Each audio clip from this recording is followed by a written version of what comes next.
Hey guys, so today we're starting off with a residential home. Customer states air conditioning is not coming on, and if we look closely, his thermostat is indicating AC power loss. So usually that is letting us know that we lost 24 volts. So this thermostat in particular, we could just easily pull off the face. Okay, let's put this down here, and then you could just flip this down. Grab your handy dandy voltage meter.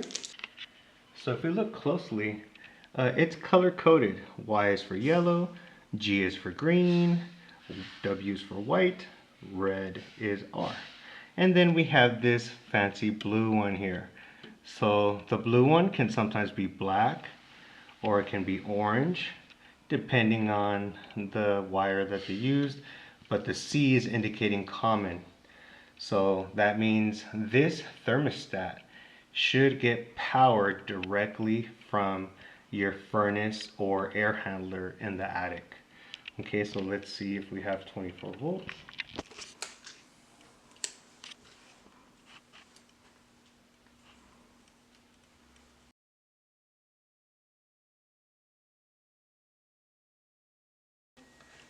Okay, so if we go red to common, I have 0.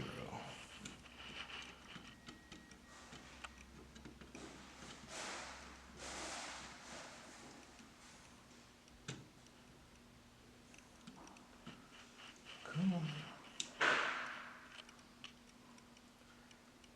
0.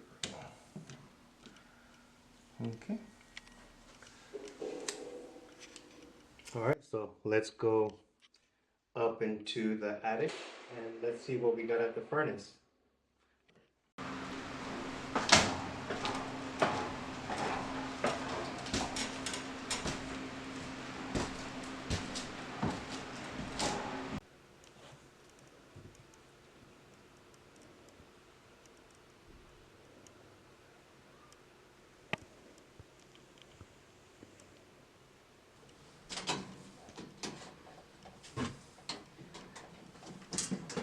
Okay, so today it looks like we have a gas-fired furnace inside the attic. We confirmed we don't have 24 volts at the thermostat, so let's see what we got going on here.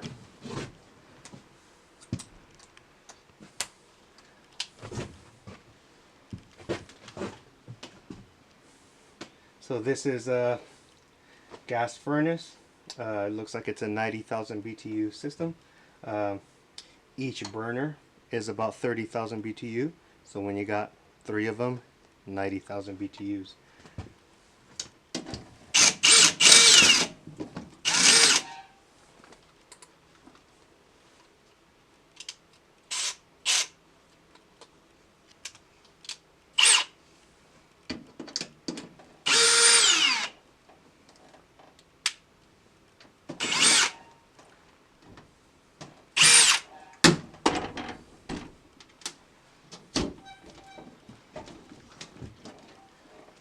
One more. There's always one more, guys.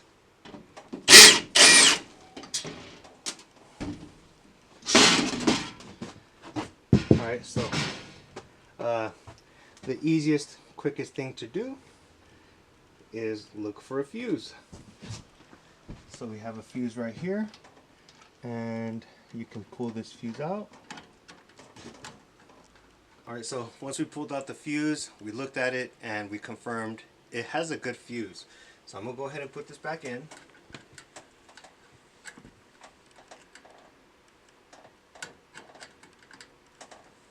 Alright, since the fuse is good, now all we have to do is, on a furnace, you're going to have this safety switch. The safety switch by design is made so that when you remove the panel, you don't have fumes getting pulled in to the living space.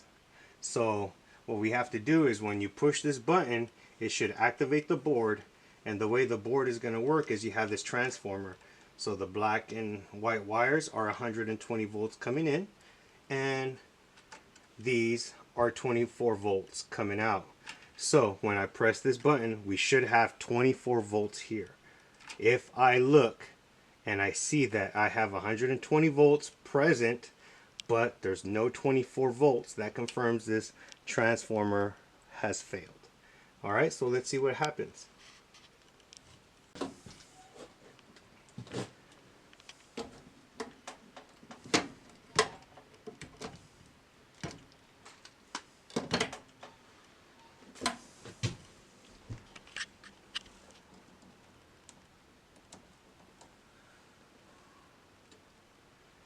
So we do have 120 volts at the power supply.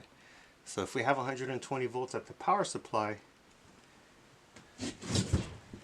when I go to my transformer wiring, I can unplug this, unplug that,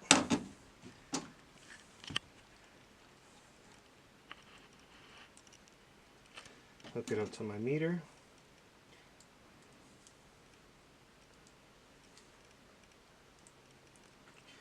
Okay. And now when I press this button, it should read 24 volts. If it does not, we're going to have a bad transformer. Let's see.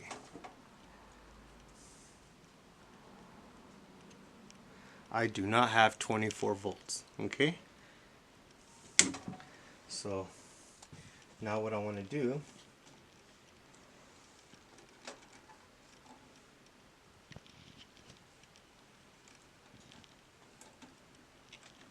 is make sure that we have power.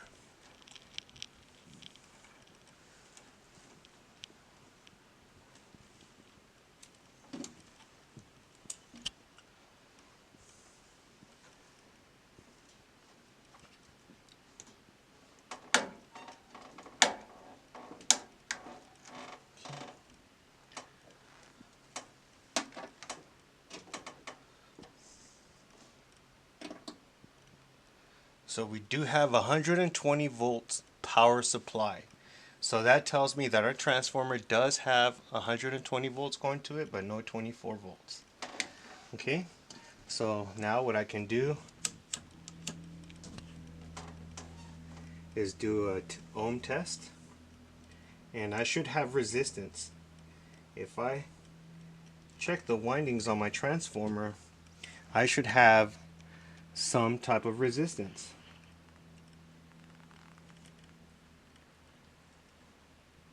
I have 2.3 ohms.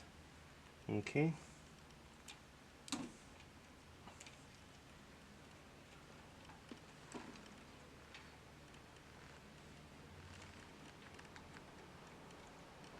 Okay, and now what I want to do is, since we do have resistance at our transformer on the secondary, now I want to test the primary.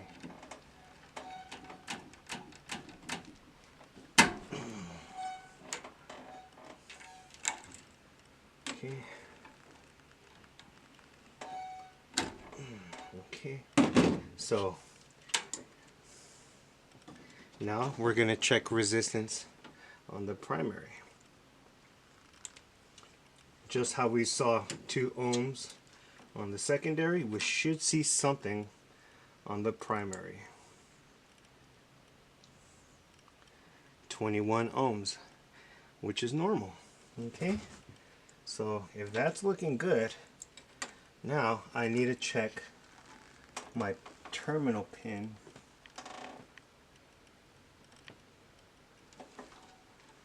on my primary.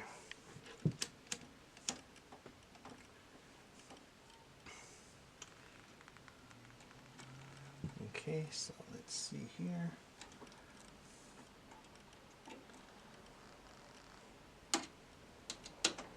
Should say 120. It says 120.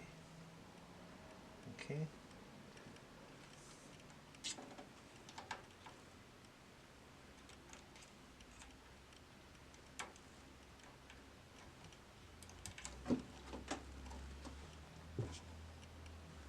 So when I press this, it should say 120. Nothing. Nothing.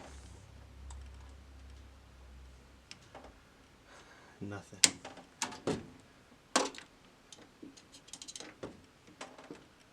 $120. So that shows that something is going on inside these pins. Okay, so we're gonna go ahead and inspect these pins, make sure that all the connections are correct, and we'll get right back to you.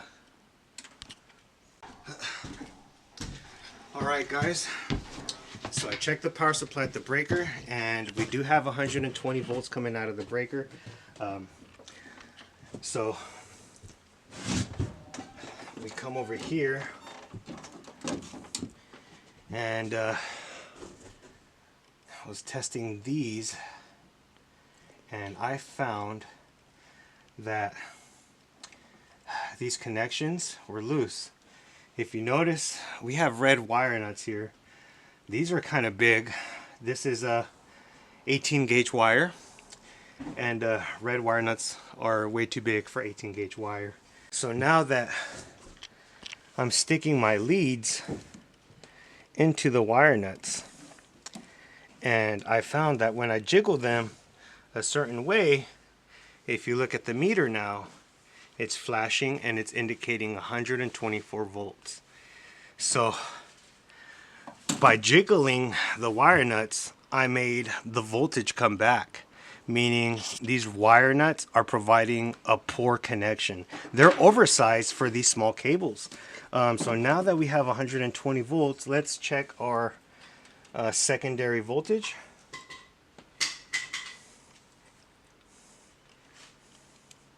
So again, all I have to do is press the safety switch. The safety switch is what turns off the unit when you remove the blower panel. Alrighty, so this is our safety switch. Let's press it, and we have 24 volts. Okay, so that means now our thermostat has a power supply and everything should come on. Okay, let me put all of this back together and I'll get right back at you. Alright guys, so now we plugged in the thermostat, and after a 3-minute lockout period where cool on is just flashing on and off, on and off. As soon as cool on comes solid, that means your AC has turned on. I can already feel airflow, but let's go outside and let's see how that unit's running, because you never know. It is new construction. We have to check everything out. Okay, let's go outside.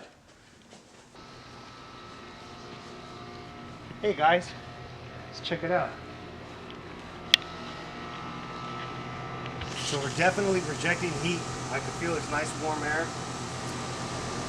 It's a good old Carrier.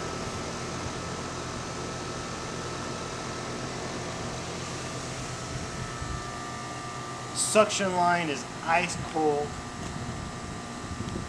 The condenser coil is clean.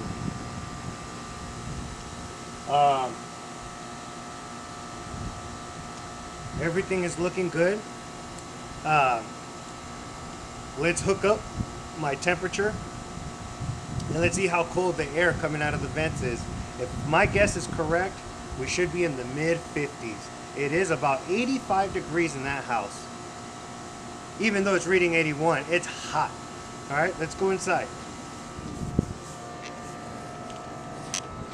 All right, let's see how cold the air is coming out of the vents.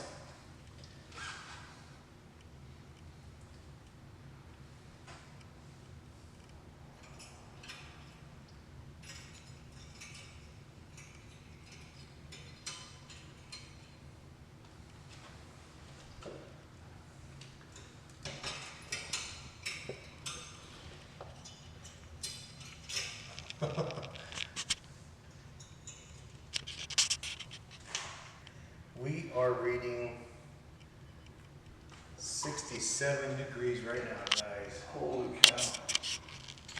That's an efficient unit.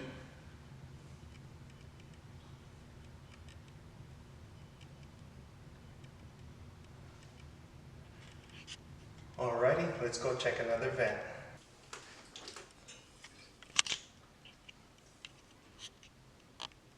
So right now, it's reading 70 degrees. It's about 71 degrees. The sun's been baking these windows too. I don't know how much effect it's had. So 71 degrees. Let's go see what the temperature is at the air return, and then we'll know. We're trying to get close to 20-degree temperature drop, okay?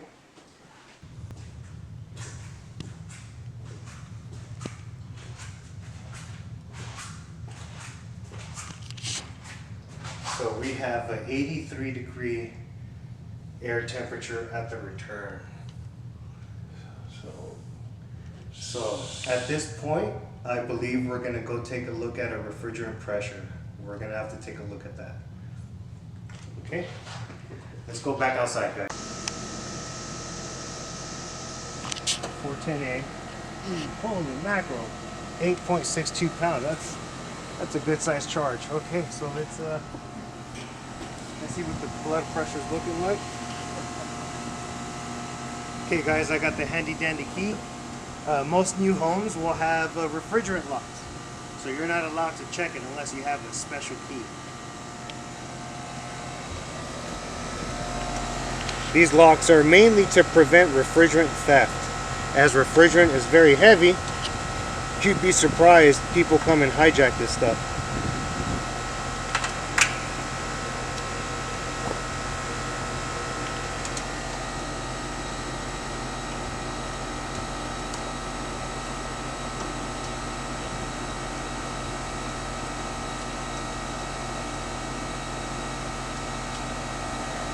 Voila.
So when I hook this up, preferably my head pressure should be somewhere around 350 to 400 range, but the most important one is my suction pressure. My suction pressure should be somewhere around 120 psi. If it's anything more or less, we might have something to look at.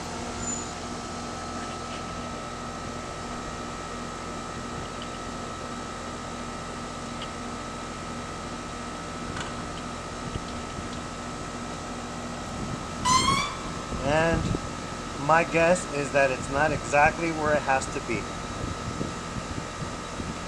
So this right here is something that's not very good. Notice my head pressure is not where I expected it. I was saying 350 to 400. We're at 310 psi, guys. Suction pressure should be at around 120. If I was low on refrigerant, my suction pressure would be way low, 100, 90, 50 psi. A loss of pressure means pressure drop. Right here, if I had too much gas, then my head pressure would be around 450, 500 psi, but it's only 310. So now, if we look at this nameplate right here, it tells you fan motor, compressor.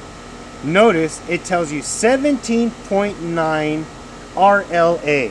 17.9 RLA is referring to run load amps.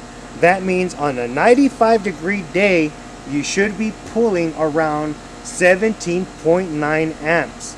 So when I remove this panel and I check my amperage, and my amperage is going to be way less than 17.9, meaning 12 amps, 13 amps, 15 amps, then that confirms that my compressor is not doing work. meaning I have a partial pumper. It is not compressing. It cannot build pressure anymore, and we know what that means, guys. I'll be right back. All right, so let's remove this panel. Let me grab my meter here.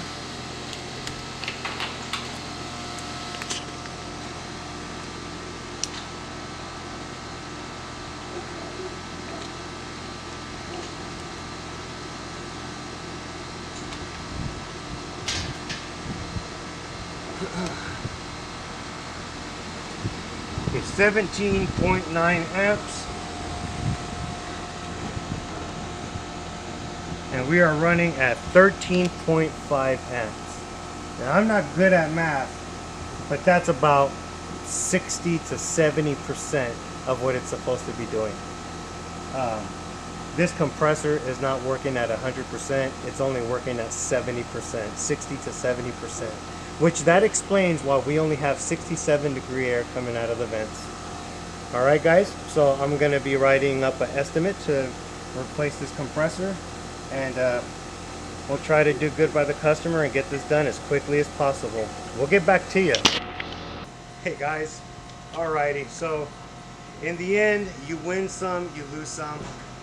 We went in with some loss of low voltage issues. We lost 24 volts. It turned out to be something very simple, a loose wire nut for the neutral wire to the furnace. We got that taken care of, but as you saw, we were only getting about 67 degree air coming out of the supply. The house was about 85 degrees. So I was kind of expecting, 57, 60 degree air. I wasn't happy with that. So we hooked up the refrigerant gauges, and you saw the numbers on the refrigerant gauges. The blood pressure didn't look good. Like I was saying, at this temperature right now, I'm expecting 350, 400 PSI head pressure, R410A. My suction pressure should have been around 120, 125. It's a high heat load. It's a hot inside the house, and my suction pressure was actually at 155. So 155 PSI suction pressure is roughly a 55 degree coil. It's not good enough. I need a 42 degree coil to be blowing out cold air inside. The nameplate on the unit says I should be running 17.9 run load amps, meaning under full load I should be doing 17 amps. But unfortunately we're only doing 13 amps. So at this point we have to submit an estimate to replace the compressor, and we're gonna have to take it from there. They may go with a second opinion, which is always recommended, but my prices are very competitive and reasonable, and we'll see what happens. Catch you on the next one. See ya.